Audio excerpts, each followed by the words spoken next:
Bismillahirrahmanirrahim. Assalamualaikum warahmatullahi wabarakatuh. Alhamdulillahi rabbil alamin. Nahmaduhu wa nasta'inuhu wa nastaghfiruh wa natubu ilaihi wa na'udzu billahi min shururi anfusina wa min sayyiati a'malina. May yahdihillahu fala mudilla lahu wa may yudlil fala hadiya lahu. Asyhadu an la ilaha illallah wahdahu la syarika lahu wa asyhadu anna Muhammadan abduhu wa rasuluhu la nabiyya wa la rasula ba'dah. Amma ba'd. Santri-santriku dan anak-anakku sekalian yang dirahmati oleh Allah Subhanahu wa taala, alhamdulillah, pertama kita bersyukur kepada Allah Subhanahu wa taala atas semua karunia nikmat yang Allah berikan kepada kita semua. Semoga Allah Subhanahu wa taala senantiasa selalu membimbing kita dalam ketaatan, dan juga semoga Allah Subhanahu wa taala senantiasa selalu menjaga kita dan mewafatkan kita kelak di atas ketaatan kepada Allah Subhanahu wa taala. Amin. Anak-anakku sekalian yang dirahmati oleh Allah Subhanahu wa taala, tidak banyak yang ingin Ustaz sampaikan pada kesempatan kali ini, tapi saat ini Ustaz tahu anak-anakku sekalian sedang dalam murajaah yang saat ini antum semua sedang berada di dalam ikhtibar atau ujian. Dan untuk ujian ini bukan hanya antum saja yang pernah merasakannya, tapi kita para asatidz semuanya pernah merasakan yang namanya ujian. Dan kita pernah merasakan yang namanya suasana ikhtibar, suasana ujian. Bagaimana kegugupannya, bagaimana resahnya, bagaimana galaunya pada saat ikhtibar, pada saat ujian. Nah, untuk itu Ustadz sedikit berpesan.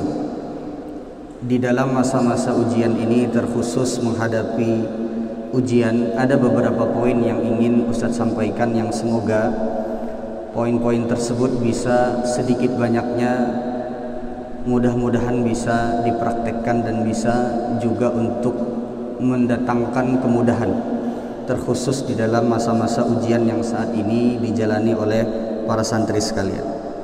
Yang pertama, di antara hal yang harus diperhatikan pada saat masa ujian, usahakan tingkatkan ketakwaan kepada Allah Subhanahu wa taala.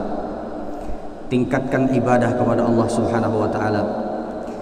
Lebih lagi di dalam menjaga diri dari segala sesuatu yang diharamkan oleh Allah Subhanahu wa taala. Baik itu yang dilihat oleh para musyrif, yang dilihat oleh para asatidz, terkhusus apabila perkara-perkara tersebut adalah perkara-perkara kemaksiatan yang tersembunyi. Allah Subhanahu wa taala berfirman, "Wa may yattaqillaha yaj'al lahu makhraja." Dan siapa yang bertakwa kepada Allah Subhanahu wa taala, maka Allah akan jadikan untuknya jalan keluar. Terlebih lagi pada saat ini, anak-anak sekalian, Ustadz yakin membutuhkan kepada pertolongan Allah Subhanahu wa taala, terkhusus di dalam masa-masa ujian ini.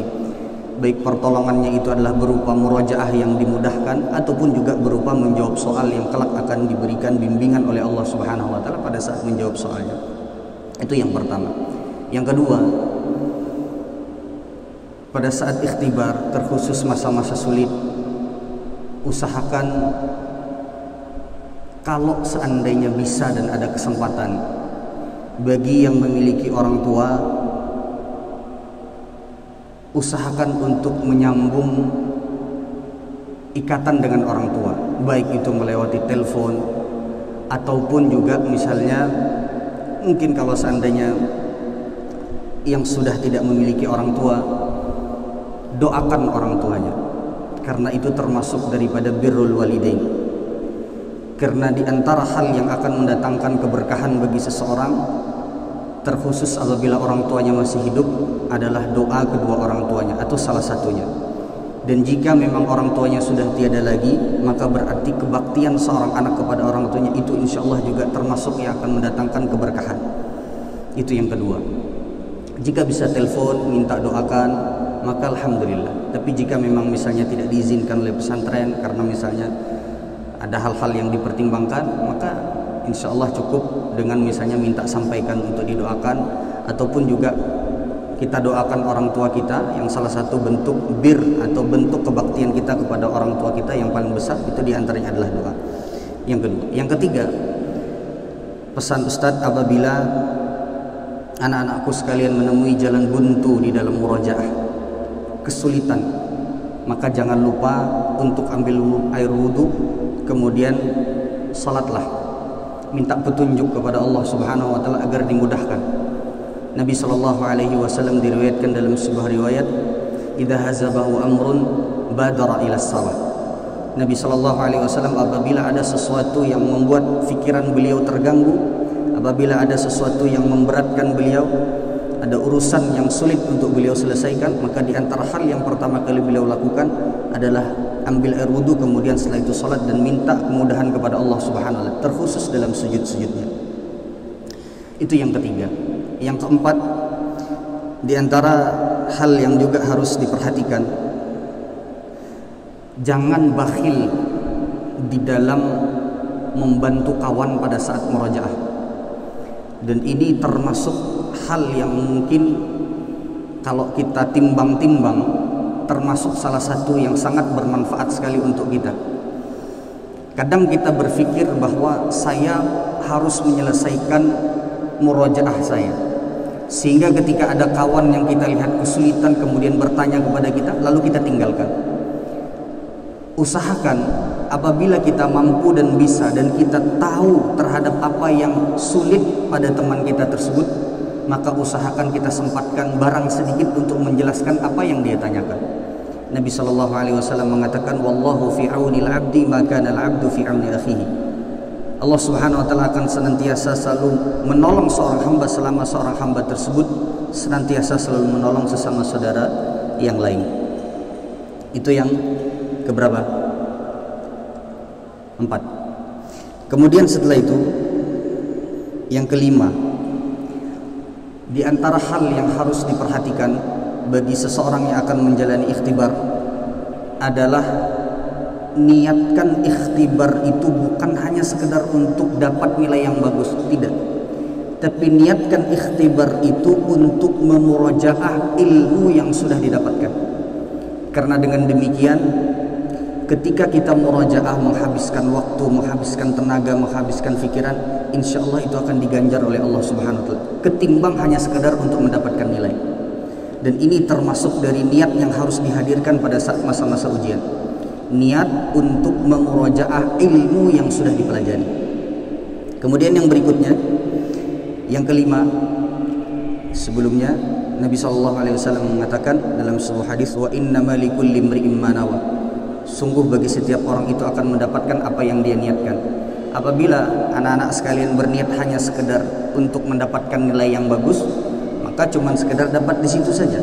Tapi ketika diniatkan untuk supaya memurojaah ilmu yang didapatkan atau menuntut ilmu, dalam rangka menuntut ilmu, maka ini insya Allah akan bernilai pahala yang sangat besar di sisi Allah Subhanahu wa taala, karena dia bagian dari menuntut ilmu. Kemudian yang berikutnya, pesan Ustadz, jangan pernah berpikir untuk curang.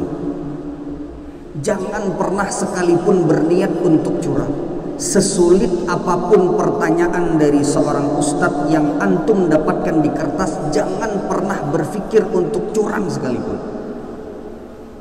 Karena di antara terlihatnya ketidakberkahan seorang, karena di antara terlihatnya atau tampaknya ketidakberkahan ilmu dari seseorang adalah ketika dia dihadapkan dengan pertanyaan, dia mengorbankan akhiratnya.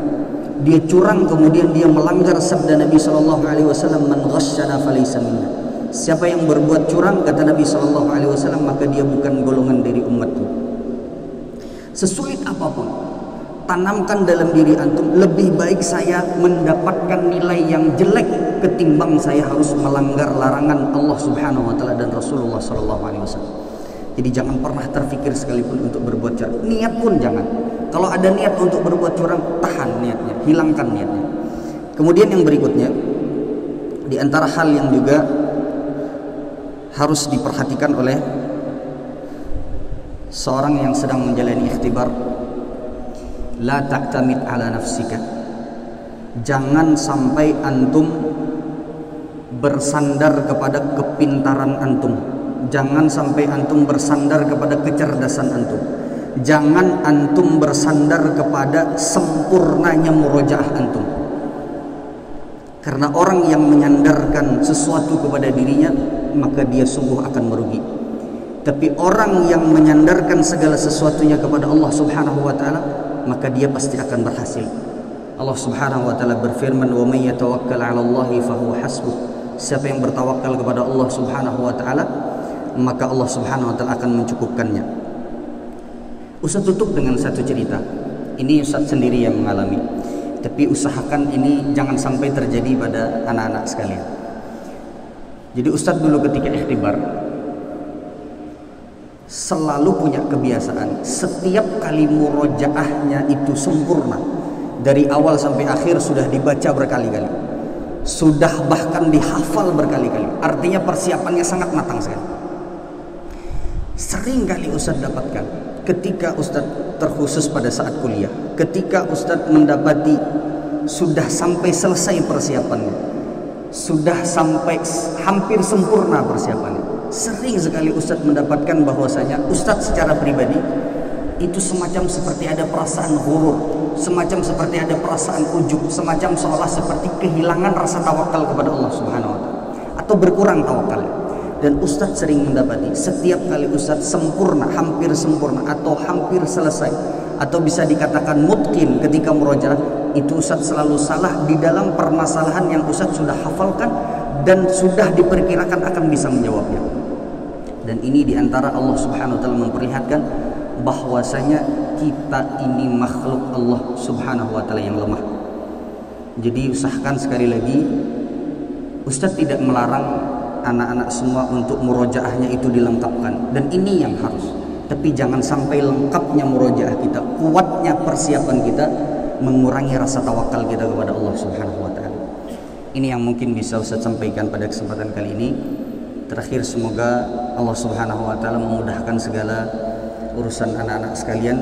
Semoga Allah Subhanahu wa taala memudahkan segala ikhtibar, segala ujian yang akan dijalani, dan semoga Allah Subhanahu wa taala memberikan kebaikan dari setiap apa yang anak-anakku sekalian jalani sampai nanti selesai ikhtibar dan juga seterusnya. Pesan Ustaz, tetap semangat untuk menuntut ilmu. Jangan jadikan ikhtibar ini tujuan terakhir, tapi jadikanlah ikhtibar ini sarana sebagai sarana untuk memurojaah pelajaran-pelajaran, dan jangan jadikan ikhtibar ini tujuan antum berada di sini. Ini yang bisa Ustaz sampaikan.